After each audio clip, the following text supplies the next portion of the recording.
दोस्तों, मैंने आपको शिवरात्रि की कथा तो सुनाई है और उसकी विधि भी बताई थी।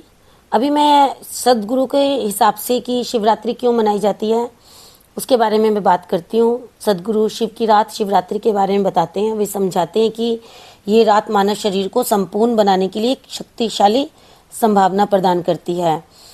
सदगुरु के हिसाब से चंद्रमा की 14वीं रात, अमावस्या से पहले की रात, महीने की सबसे अंधेरी रात होती है। उसे शिवरात्रि कहा जाता है। जब हम शिव कहते हैं तो उसका एक पहलू होता है कि हम आदि योगी, प्रथम योगी की बात कर रहे हैं। एक और पक्ष यह भी है कि शिव शब्द का अर्थ है वह जो नहीं है, जो है वह है सृष्टि, जो नहीं है वह है शिव। आज आधुनिक विज्ञान कहता है कि पूरी सृष्टि शून्य से निकली है और शून्य में चली जाएगी। सब कुछ शून्य से आता है और शून्य में ही चला जाता है। शून्य सृष्टि का आधार है, तो हम शिव को अस्तित्व के आधार के रूप में देख सकते हैं। वह जो नहीं है, जिसका आधार वो है जो मौजूद है। अगर आप रात में आकाश को देखें तो वहाँ अरबों तारे होते हैं, मगर वह महत्वपूर्ण नहीं है। तारों की संख्या से कहीं ज़्यादा जगह खाली है। सृष्टि बहुत थोड़े से हिस्से में है। विशाल खालीपन या शून्यता बड़ी चीज़ है। उसी खालीपन की गोद में सृष्टि थमी हुई है। हम कहते हैं कि पूरी सृष्टि शिव की गोद में घटित हो रही है और शिव को अंधकार कहते हैं। विडंबना यह है कि आधुनिक वैज्ञानिक इस अस्तित्व में हर चीज को थाम कर रखने वाली चीज को काली या अंधकार में ऊर्जा कह रहे हैं। वे उसे अंधकार में ऊर्जा इसलिए कह रहे हैं क्योंकि वे किसी और तरह से उसका वर्णन नहीं कर पा रहे हैं और समझ नहीं पा रहे उसकी प्रकृति क्या है। उन्हें बस शिव कहने की कमी है। शिव का नाम भूतेश्वर भी है, यानी भूतों के स्वामी। पंचभूत आराधना जो हर शिवरात्रि को ध्यान लिंग में होती है, वह ध्यान लिंग में कृपया के उस आयाम तक पहुंचने के लिए है। शिवरात्रि शब्द का अर्थ है शिव की रात। उस दिन आपके शरीर में ऊर्जा कुदरती रूप से ऊपर की ओर चढ़ती है। इसका लाभ उठाने के लिए योग में एक खास साधना है।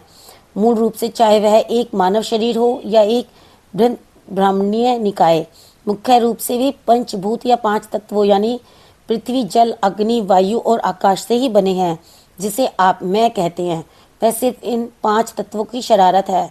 अगर आप इस तंत्र, जिसे आप मनुष्य कहते हैं, की पूरी क्षमता को साकार करना चाहते हैं, या आप इसके परे जाकर विशाल ब्रह्मांडीय तंत्र के साथ एक होना चाहते हैं, चाहे आपकी आकांक्षा सिर्फ आपके अपने अस्तित्व सीमित व्यक्तित्व के लिए हो या सर्वव्यापी तत्व की, जब तक आपको जाने अनजाने चेतन या चेतन रूप में इन 5 तत्वों पर एक निश्चित मात्रा में महारत नहीं होगी, तब तक आप न तो स्वयं के सुख को जान सकते हैं, न ब्रह्मांडीय प्राणी के आनंद को। शिव का एक नाम भूतेश्वर भी है, यानी भूतों के स्वामी। पंचभूत आराधना जो हर शिवरात्रि को ध्यान लिंग में होती है, वह ध्यान लिंग में कृपा के उस आयाम तक पहुंचने के लिए है।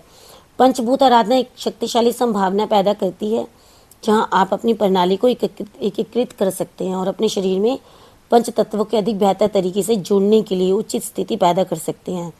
एक शरीर से दूसरे में ये 5 तत्व कितने बेहतर तरीके से जुड़े हुए हैं, यह उस व्यक्ति के बारे में करीब करीब सब कुछ तय करता है। अगर इस शरीर को एक अधिक बड़ी संभावना के लिए सोपान बनाना है, तो यह बहुत महत्वपूर्ण है कि हमारी प्रणाली ठीक से एकीकृत हो। जिस हवा में आप सांस लेते हो, जो पानी पीते हो, जो खाना खाते हो, जिस धरती पर चलते हो और जीवनी शक्ति के रूप में जीवन की अग्रि, इन सभी तत्वों से आपका शरीर बना है। अगर आप इन्हें नियंत्रित, जीवंत और केंद्रित रखते हैं तो दुनिया में सेहत, खुशहाली और सफलता मिलनी ही है। इस तरह ये भगवान हमारे सदगुरु जी की वाणी है और वो कहते हैं कि मैं कोशिश करता हूँ कि लोग इस तरह हर संभव प्रयास करें ताकि ये इस तरीके से वो पंचभूत की आराधना कर सकें।